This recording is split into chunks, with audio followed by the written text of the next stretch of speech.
हमारे साथ हमारी पैनल पर एक और एक्सपर्ट नीलेश जैन जुड़ गए हैं। आइए उनका स्वागत करें और उनसे जानते हैं कि उनके टेक्निकल ट्रेड्स इस वक्त क्या बन रहे हैं। Nilesh, good morning. स्वागत है आपका ईटी नाउ स्वदेश पर। इस वक्त अगर आप देखें, बाजार की शुरुआती तेजी जो है वो थमती हुई नजर आ रही है। बैंक निफ्टी जो स्तर हमने ऊपरी स्तर देखे थे वहां से करीब 200 अंकों की बिकवाली, निफ्टी में भी ऑलमोस्ट 100 पॉइंट्स के डाउन ट्रेंड्स हम देख रहे हैं शुरुआत से। आपकी राय, इस वक्त मार्केट में स्टॉक स्पेसिफिक ओपनिंग ट्रेड्स मौके कहाँ ढूंढ रहे हैं? Very good morning to Mansi. Good morning everyone. बिल्कुल देखिए मानसी, आज हमें थोड़ी बहुत प्रॉफिट टेकिंग जरूर देखने को मिल रही है। मैं कहूँगा एक कंसोलिडेशन हम देख रहे हैं। कल के सेशन में भी हमने देखा था। आज बीइंग अ वीकली एफएन एक्सपायरी, थोड़ा सा वॉलेटिलिटी बढ़ सकती है। निफ्टी की जो रेंज एक्सपायरी के पॉइंट ऑफ व्यू से देखने को मिल रही है, हो सकता है निफ्टी 25,400 से 25,500 के बीच में एक्सपायर होते हुए नजर आए। इंडेक्स लेवल पर थोड़ा सा दबाव जरूर है, बट स्टॉक स्पेसिफिक एक्शन अभी भी काफी अच्छा बना हुआ है। अगर हम स्टॉक स्पेसिफिक, सेक्टर स्पेसिफिक बात करें तो मेटल्स हमें काफी अच्छा लग रहा है। With in metal space JSPL इस पर्टिकुलर स्टॉक पर खरीदारी करने की सलाह होगी। जिंदल स्टील एंड पावर, यहाँ पर हम एक मेजर ट्रेंड लाइन का ब्रेकआउट आते हुए हमें देखने को मिल रहा है। तो ऊपरी स्तरों पर 995 1010 तक की अपसाइड हमें जेएसपीएल में देखने को मिल सकती है। 965 965 का स्टॉप लॉस रख के जेएसपीएल को खरीदारी करके चल सकते हैं। इसके अलावा जो दूसरा स्टॉक रडार पर आया है वो है पिडिलाइट इंडस्ट्रीज। यहाँ पर भी हम एक फॉलोअप मूव 3,150 तक का एक्सपेक्ट करके चल रहे हैं। तो 3,070 के स्टॉप लॉस से पिडिलाइट इंडस्ट्रीज को लॉन्ग करके चल सकते हैं for the upside target of 3150। SPL, Pidilite in fact लगातार हमारे एक्सपर्ट्स के फोकस रेडार पर। शरण का कन्वेक्शन, अब नीलेश जैन का भी कन्वेक्शन, उनकी भी मोहर लगती हुई। जेएसपीएल 995 फर्स्ट टारगेट, 1010 1010 दूसरे लक्ष्य तक ये जा सकता है। 1.25% की तेजी पर यह स्टॉक इस वक्त ट्रेड कर रहा है। बाजार में इंडेक्स वाइज अगर देखेंगे, पिछले 4 सेशन से, आज के सेशन को अगर छोड़ दीजिएगा और आज के सेशन को इनफैक्ट ऐड करें तो पिछले 4 सेशन से हम कंसोलिडेशन ही देख रहे हैं। आज भी बाजार ने सदी हुई शुरुआत करने की कोशिश की, बट वहां से अब गेंस जो है फ्रिजल आउट होते हुए, और एट प्रेजेंट अगर आप देखें निफ्टी निचले स्तरों पर 25,438 25,500 के ऊपर ओपनिंग करके वापस नीचे आता हुआ। वहीं बैंक निफ्टी में भी शुरुआती तेजी से 150 अंकों की बिकवाली है, लेकिन स्टॉक स्पेसिफिक मूव्स हैं जिस पर आपको नजर रखनी चाहिए। इंडेक्स वाइज वीकली एक्सपायरी का सेशन है, तो ये वॉलेटिलिटी, ये उतार चढ़ाव लाजमी भी है। इस तरह के लेवल्स आप नजर भी आ सकते हैं index wise. Stock specific auto sector, auto बिक्री के डेटा आने के ठीक बाद फोकस रेडार पर रहा है, और आज भी ऑटो सेक्टर की अगर बात करें, अच्छा खासा एक्शन है। सेक्टर स्पेसिफिक मूव्स अगर देखेंगे तो उसमें सेक्टोरल कंट्रीब्यूशन मेटल के बाद ऑटो सेक्टर से बन रहा है। तपन एक टेक आपसे जानना चाहेंगे। देखिए, मिक्स ऑटो बिक्री के डेटा आए, ट्रैक्टर बिक्री को लेकर हमारे अनुमान जो थे वो बिल्कुल सही और सटीक साबित होते हुए दिखे। महिंद्रा एंड महिंद्रा के चार्ट्स की अगर बात करें, इनफैक्ट ऑटो एंसलरी पर भी नजर होनी चाहिए। Motherson, Bharat forge, TVS motor, ये सारे स्टॉक तेजी की चाल इस वक्त दिखा रहे हैं। जी, ऑटो सेक्टर में कल के जो डेटा है ना, उससे वो क्लियर कट था कि टू व्हीलर में ज़्यादा नो पुश आया, टू व्हीलर में ज़्यादा डिमांड है और ग्रोथ भी दिख रही है। और ट्रैक्टर्स में भी ऑफकोर्स वो भी एक अनदर सेक्टर है जहाँ डिमांड अच्छी दिखी, जबकि कमर्शियल व्हीकल और पैसेंजर व्हीकल में इतना कुछ खास तेज़ी दिखी नहीं थी। ऑफकोर्स M&M एक आउटलाइनर था जिन्होंने ना जिस तरह से ग्रोथ दिया है, लेकिन यहाँ अगर आप देखें तो टू व्हीलर में ऑफकोर्स डिमांड ज़्यादा दिख रही है आगे जाके भी, क्योंकि ऑफकोर्स मानसून अच्छा है तो वो फायदा होगा और इन्फ्लेशन कम है, प्लस रेपो रेट हुआ है और आगे जाके फेस्टिव सीजन 4 महीने में होगा तो उसका डायरेक्टली 3-4 महीने में उसमें भी बेनिफिट मिलेगा। उस महीने में तो शायद हम लोग डबल डिजिट ग्रोथ भी देख सकते हैं ज्यादा। तो यहाँ आपको टू व्हीलर पे ज्यादा फोकस करना है। इवन इलेक्ट्रिक व्हीकल के जो भी कल डेटा आए काफी अच्छे थे, टीवीएस के ले लो या बाकी सबके भी, हीरो होंडा के भी अच्छे नंबर्स थे। तो मेरे हिसाब से आई थिंक टू व्हीलर पे फोकस कीजिए। और यहाँ से मुझे 4-5 महीने में इन सभी स्टॉक में, खास करके टीवीएस, आयशर मोटर, मुझे यहाँ लग रहा है कि आगे जाके बढ़ सकते हैं। टीवीएस मोटर, आयशर, ये कुछ पसंदीदा शेयर हैं तपन जी के, इन पर आप फोकस करके चलिए। आज बैंकिंग फाइनेंशियल का मूड थोड़ा सा ना कमज़ोर दिख रहा है, और फाइनेंशियल स्टॉक्स हो गए या फिर इंश्योरेंस स्टॉक्स, चौतरफा आपको बिकवाली देखने को मिलेगी। इंश्योरेंस के दोनों शेयर टूट रहे हैं, एचडीएफसी लाइफ, एसबीआई लाइफ, जो कि इंडेक्स के पार्ट हैं, और गिरावट 1% से ज़्यादा की है। 1% से ज़्यादा गिरावट में हम देख रहे हैं कि बजाज फाइनेंस का शेयर भी है, करीब करीब 1.5% के आसपास की नरमी और फिर से ये 900 रुपए के आसपास आ गया, जिस भाव पर हमने देखा था कि कॉर्पोरेट एडजस्टमेंट के बाद जो शेयर का भाव था उसी के आसपास फिर से घूम फिर के आ गया है। शरण, आपसे व्यू चाहिए बजाज फाइनेंस अब 950 के आसपास टिकना थोड़ा मुश्किल लग रहा है, वहां से बार बार ये मौके दे रहा है। 900 एंट्री का एक बढ़िया पॉइंट है या फिर आपको लगता है कि नहीं शेयर यहां से भी और नीचे जाएगा? तो अभिषेक जी, पहले भी हमने बात की है, मैं थोड़ा फंडामेंटली बोल देता हूँ। जी। सबसे एक्सपेंसिव फाइनेंशियल स्टॉक है, 6 टाइम्स बुक वैल्यू है। अभी HDF फाइनेंशियल भी लिस्ट हुआ अराउंड 3.3 टाइम्स बुक वैल्यू पे। तो फंडामेंटल कभी ना कभी तो मैटर करते हैं, टेक्निकल तो ज़रूर मैटर करता है, मगर वैल्यूएशन वाइज बहुत ही एक्सपेंसिव है। डेफिनेटली मार्केट लीडर है, सब तरह से बहुत ही अच्छा है, मगर कभी ना कभी तो फंडामेंटल करेक्ट होगा। अभी स्टॉक को एकदम स्ट्रॉन्ग रेजिस्टेंस है अराउंड 960 टू 970 लेवल्स, तो मैं न्यू एंट्री की राय नहीं दूंगा। जो बने रहे हैं डेफिनेटली एक बार 50 डे या 100 डे EMA के आसपास अपना स्टॉप लॉस ट्रेल करें अराउंड 880 ऑड लेवल्स, और उसके नीचे अगर बंद होता है तो एक बार एग्जिट भी करने की मैं राय दूंगा। और आगे चल के आप डेफिनेटली आफ्टर रिजल्ट्स रिव्यू कर सकते हैं स्टॉक को। रिजल्ट के बाद इसको रिव्यू करेंगे। बजाज फाइनेंस अपनी वॉच लिस्ट पर इसको रखिए। वैल्यूएशन ज़्यादा है, थोड़े महंगे हैं और उसके चलते हम देख रहे हैं कि अब कंपटीशन इसमें बढ़ भी रहा है। लिस्टेड स्पेस में विकल्प आपके पास ज़्यादा हो गए हैं तो थोड़ा सा उसका नुकसान इसको झेलना पड़ रहा है। लेकिन आज का बड़ा एक्सीडेंट हम कहेंगे वो है एवेन्यू सुपर मार्ट का। कल भी हमने शेयर में गिरावट देखी, आज भी शेयर गिर रहा है। हालांकि जो इसके अपडेट्स आए थे जून तिमाही के वो तो ठीक ठाक आए थे। स्टोर एडिशन लगातार ये कंपनी कर रही है और ये चला हुआ शेयर था। ये मतलब 2 दिन की गिरावट से पहले हमने देखा था कि ट्रेंड इसका पॉजिटिव था। एवेन्यू सुपर मार्ट्स, नीलेश भाई कैसे आप देख रहे हैं गिरावट को, और यहाँ से भी इसको शॉर्ट करना है या फिर थोड़ा गिर जाए और तो खरीदारी करना ज्यादा बेहतर होगा? देखिए डीमार्ट स्टॉक टेक्निकली थोड़ा सा वीक नजर आ रहा है, जिस हिसाब से लगातार 2 कंसेक्यूटिव सेशन में हमने यहाँ पे एक बड़ा क्रैक देखा है। 4500 के हाई छूने के बाद काउंटर अप 4200 के आसपास ट्रेड करता हुआ नजर आ रहा है। तो यहाँ पर ऐसा लग रहा है कि थोड़ी गिरावट और गहरा सकती है। 4100 तक के भी लेवल टेस्ट होते हुए नजर आ सकते हैं। अगर 4100 के आसपास मिलता है तब वहां पर एक कॉन्ट्राबेट लेने के बारे में सोच सकते हैं, क्योंकि काउंटर का एक स्ट्रॉन्ग सपोर्ट जोन है 3980 से 4000 के आसपास।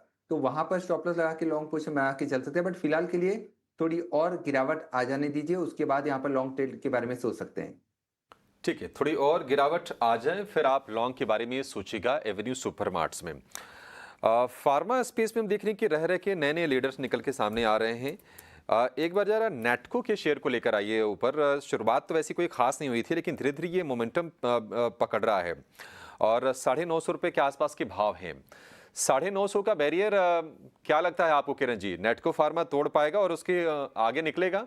अच्छा ठीक है, किरण जी हमारे साथ नहीं है। अमरदीप जी गुड मॉर्निंग, बताइए नेटको फार्मा को लेकर आपका व्यू क्या है? देखिए नेटको फार्मा के बारे में बात करूं तो एक अपसाइड तो जरूर हम लोगों ने देखा है फ्रॉम रीसेंट लोज ऑफ 776, लेकिन मैं ये मानता हूं कि ये जो लेवल्स हैं अभी करंट लेवल्स हैं समवेयर अराउंड 970 980 काफी इंपॉर्टेंट जोन ऑफ रेजिस्टेंस है, वहां तक ये स्टॉक जा सकता है। तो वहां एक सेलिंग प्रेशर इसमें दिखेगी, बिकॉज इसके जो लॉन्ग टर्म चार्ट्स वो अभी भी नेगेटिव हैं, क्योंकि इसमें करेक्शन बहुत ज्यादा हुई। 1600 से स्टॉक करेक्ट होकर ऑलमोस्ट 800 तक आया, 50% की करेक्शन हम लोगों ने देखी है। तो ये एक पुल बैक रैली से कह सकते हैं। तो मैं ये मानता हूं कि हायर लेवल्स पे इसमें प्रॉफिट बुक करना चाहिए और इसमें 970 980 1000 लेवल्स के आसपास बहुत ज्यादा सेलिंग प्रेशर देखने को। ये बिल्कुल नेटको फार्मा पे जो है अमरदेव जी की जो है इम्पोर्टेंट राय, लेकिन ये स्टॉक जो है वापस बार बार हमारे रडार में आ रहा है। और हमने 2 दिन पहले जो इस पर खास रिसर्च भी किया था, रेमंड लाई जो रियल्टी है जो 3 दिन हुआ है लिस्टिंग में, आज भी देखिए तो स्टॉक 3% गिरा हुआ है। एक बार स्क्रीन पे लाएं और रेमंड रियल्टी का इनका जो है 3 दिन से जो आप देख रहे हैं लगभग 13% जो है स्टॉक उड़ गया और 900 लेवल्स के भी अब नीचे आ गया है। शरण फर्स्ट रेमंड रियल्टी पे हम बात करेंगे कि रेमंड की 2 जो है रिस्ट्रक्चरिंग हुई है लिस्टिंग के बाद, दोनों ही जो है इन्वेस्टर का मैसिव वेल्थ इरोजन आया है। सबसे पहले आप बताएं रेमंड लाइफस्टाइल पे फर्स्ट डेटा कम है, मतलब माफ़ करिएगा रेमंड रियल्टी का, लेकिन यहाँ पे 900 लेवल्स के नीचे आया हुआ है। और रेमंड लाइफस्टाइल ये तो आप 70% उड़ चुका है लिस्टिंग प्राइस से, इस पे क्या दोनों की राय रहेगी? तो शरद, अगर कल आपको याद होगा, मैं पहले पहले आपको बोला था अगर रेमंड 750 के नीचे जाए तो क्लियर शॉर्ट पोजीशन है। तो आज 725 का ऑलमोस्ट लो बना चुका है स्टॉक, 728। तो मैं पहले पहले वहाँ जैसे बोलूँगा, कोई इन्वेस्टेड है पहले तो आप रेमंड में एग्जिट कीजिए। मुझे प्राइस एक्शन बहुत वीक लग रहा है। एक बार अगर 720 का लेवल भी टूटा तो आपको काफ़ी फास्ट गिरावट गिरते हुए 650 के लेवल्स के लिए दिख सकती है। रेमंड रियल्टी डेफिनेटली, मैंने कल भी हम लोग ने बात की थी, मैंने बोला काफ़ी न्यू लिस्टिंग है और जिस हिसाब से प्राइस एक्शन चल रहा है मुझे लग रहा है आज भी एक बार आपको डाउन सर्किट ही दिखा सकता है। और जिस हिसाब से आपने प्रीवियसली रेमंड लाइफस्टाइल में मूवमेंट देखा है 70% डाउन साइड, तो मुझे लग रहा है आने वाले समय में आपको शायद से रियल्टी में भी 30-40% कट देखने को मिले। रेमंड लिमिटेड भी मुझे लग रहा है एक ब्रेकडाउन के लिए रेडी हो गया है। तो तीनों ही स्टॉक में मेरी बहुत नेगेटिव व्यू है प्राइस एक्शन को लेके। तो जो भी इन्वेस्टर है, मैं एक बार बोलूँगा आप एग्जिट कीजिए, क्योंकि आपको बहुत समय है, आगे चल के आप डेफिनेटली रिव्यू कर सकते हैं। और कंपनी अगर आपको बहुत ही अच्छे लग रहे हैं तो आगे वाले 3 से 6 महीने के बाद आप ज़रूर खरीदें, मगर at the moment exit all 3 stocks. बिल्कुल, exit all 3 stocks. Raymond realty पे एग्जिट, रेमंड पे एग्जिट, और इम्पॉर्टेंटली अगर हम बात करें तो रेमंड लाइफस्टाइल पे भी जो है एग्जिट की राय है। लेकिन तपन, ऑफकोर्स एक बात करना चाहूँगा कि रियल्टी स्पेस में जो है ऑफकोर्स लॉन्ग टर्म ट्रेंड्स तो अच्छे दिख रहे हैं। आज निफ्टी रियल्टी की स्टॉक्स के बारे में भी हम बात कर लेते हैं, चर्चा करते हैं। तो रियल्टी स्पेस पे जो है ओवरऑल देखेंगे कि आज जो है दिन के ट्रेड में हम कह सकते हैं कि जो है सुस्त है, उतना भी मूवमेंट नहीं आया। लेकिन यहाँ पे आपको रियल्टी स्टॉक में कौन सा स्टॉक पसंद आता है? डीएलएफ, ब्रिगेडियर भी हरे निशान में है आज दिन के ट्रेड में और एक टाइप से एक रिकवरी की कोशिश कर रहे हैं। एक इनिशियल जर्क आया था, लेकिन हम देखें रियल्टी स्टॉक्स जो है थ्रू आउट द बोर्ड एक रिकवरी का कोशिश कर रहा है, अटेम्प्ट हो रहा है। तो आपको रियल्टी स्पेस में कौन से स्टॉक्स अच्छे लग रहे हैं? या बड़े प्लेयर्स ही रहेंगे कंसोलिडेशन के विनर्स, या कुछ और मिड कैप में भी आप देख रहे हैं? तपन। यस सर, देखिए अगर आप रियलिटी स्पेस की बात करें, ऑफ कोर्स थोड़ा नो कहते कि जब रेपो रेट कट हुआ तो अच्छा खासा नो बढ़ा था सब स्टॉक्स के प्राइसेस। लेकिन यहाँ भी एक तरह से स्ट्रक्चरल चेंजेस आ रहे हैं और यहाँ 6 महीने 1 साल मैं थोड़ा पॉजिटिव हूँ रियल एस्टेट में। हाँ, थोड़ा आपको ध्यान में रखना पड़ेगा वैल्यूएशन पॉइंट ऑफ व्यू के, कुछ स्टॉक्स बहुत भाग चुके हैं। तो यहाँ मुझे 2 सेगमेंट अच्छे लगे। ऐसे तो 4 segment normally real estate divided होता है। एक तो है प्रीमियम, दूसरा होता है अफोर्डेबल हाउसिंग, थर्ड कॉमर्शियल होता है और चौथा होता है रेट, REIT रेट। तो यहाँ मुझे अफोर्डेबल हाउसिंग में कुछ ज़्यादा अच्छा लग रहा है क्योंकि वहाँ एक डिमांड रहेगी। प्रीमियम हाउसिंग में you have to be very very stock specific, क्योंकि क्या होता है कि प्रीमियम नॉर्मली सेगमेंट एक फेज था पिछले 2 साल का, बहुत अच्छा चला, अभी थोड़ा स्लो डाउन आया है। लेकिन अगर प्रीमियम सेगमेंट में भी बात करो तो मुझे DLF अच्छा लग रहा है यहाँ से, क्योंकि उनकी अगर आप देखो प्री सेल ऑलमोस्ट 23,000 करोड़ की तो प्री सेल है और आगे भी 70,000 करोड़ के आगे नो आने वाले प्रोजेक्ट। तो वो एक मुझे DLF अगर प्रीमियम सेगमेंट में मुझे अच्छा लग रहा है। अगर हम लोग यहाँ बात करें अफोर्डेबल हाउसिंग, तो अफोर्डेबल हाउसिंग में काफ़ी अच्छा रहेगा क्योंकि जैसे इंटरेस्ट रेट कट को आए तो डिमांड बढ़ेगी अफोर्डेबल हाउसिंग की। तो वहाँ भी आप कह सकते हैं कि शोभा और वो सब स्टॉक दे सकते हो। ब्रिगेड भी एक अच्छा है, वो भी एक अच्छा स्टॉक है मुंबई रियलिटी के लिए। तो वहाँ आप थिंक वो आप सेगमेंट देख सकते हो। Commercial I will avoid. Rate में अगर आपको कंसिस्टेंट इनकम चाहिए, डिविडेंड, तो जा सकते हैं। उसमें प्राइस एप्रिसिएशन इतना नहीं होता है, डिविडेंड अच्छा मिल जाता है। ओके, सो रियल एस्टेट पर एक टेक, और लगातार हम देख रहे हैं रियल एस्टेट इनफैक्ट कमज़ोर होकर एक अपॉर्चुनिटी दे रहा है, बिकॉज लॉन्गर टर्म प्ले में अपसाइकिल का ट्रेंड इंटैक्ट रहेगा, ये मानना है हमारे जानकारों का। तो अगर एंट्री अपॉर्चुनिटी मिल रही है उसका फ़ायदा ज़रूर उठाएं और रियल एस्टेट कैटेगरी की चुनिंदा अच्छे प्लेयर्स में एंट्री लें और अपने पोर्टफोलियो में इस सेक्टर को भी एडअप ज़रूर करें। लेकिन स्टील मेकर्स में स्टील मेजर टाटा स्टील की कल AGM हुई और AGM के इम्पॉर्टेंट टेकअवेज काफ़ी इंटरेस्टिंग फाइंडिंग्स इस AGM से का मिस्टर नटराजन चंद्रशेखरन, जो कि चेयरमैन हैं टाटा स्टील के, उन्होंने नॉट जस्ट डोमेस्टिक लेकिन ग्लोबल फ्रंट पर भी अपने बिजनेस को लेकर बातचीत कही। और उनका ये कहना है कि ट्रेडिशनल स्टील मेकिंग से हटकर अब वो ग्रीन स्टील मेकिंग की प्रोसेस को आगे बढ़ा रहे हैं और UK और नेदरलैंड में ऑपरेशंस में जल्द से जल्द उन्होंने जो प्लान्स बनाए हैं ट्रांजिशन के ग्रीन स्टील मेकिंग में वो अचीव करते हुए नजर आएंगे। और इसके अलावा कॉस्ट रिडक्शन पर भी फोकस है, कॉस्ट कॉम्पिटिटिवनेस और ऑपरेशनल एफिशिएंसीज को बढ़ावा देने पर लगातार फोकस है। टाटा स्टील के स्टॉक प्राइस में मजबूती के साइंस इस वक्त नजर आ रहे हैं। 1.25% की तेजी के साथ 167, 168 के लेवल्स पर। नीलेश जी, एक टेक आपसे जानना चाहेंगे। बिल्कुल मानसी, देखिए निफ्टी मेटल इंडेक्स पे मैंने जिक्र किया कि आउटलुक स्ट्रांग नजर आ रहा है और हमने यहाँ पर खरीदारी की सलाह दी है। निफ्टी मेटल इंडेक्स पे शॉर्ट टर्म के लिहाज से हम फर्दर मोमेंटम 3 to 4% का एक्सपेक्ट करके चल रहे हैं। तो यहाँ पर टाटा स्टील इस पर्टिकुलर स्टॉक में भी एक फॉलोअप मूव हम एक्सपेक्ट करके चल रहे हैं। काफी स्ट्रांग ब्रेकआउट यहाँ पे हमें देखने को मिल रहा है, मोमेंटम काफी अच्छा है और काफी लंबे समय बाद, इनफैक्ट पिछले ऑलमोस्ट 10 मंथ्स का ब्रेकआउट है ये और ऊपरी स्तरों पर 175 तक की जगह यहाँ पे खुलती हुई नजर आ रही है। तो 175 के टारगेट को ध्यान में रख के लॉन्ग पोजीशन है तो बने रहें, फ्रेश खरीदारी भी करके चल सकते हैं। स्टॉप लॉस रखना होगा 162 का और गिरावट पे खरीदारी करके चलने की सलाह होगी। ठीक है, 162 स्टॉप लॉस, 175 तक के इमीडिएट टारगेट्स नजर आ सकते हैं। नई पोजीशन भी ली जा सकती है, गिरावट में खरीदारी के मौके ढूंढें और अगर पोजीशन है उसे बिल्कुल बरकरार रखें।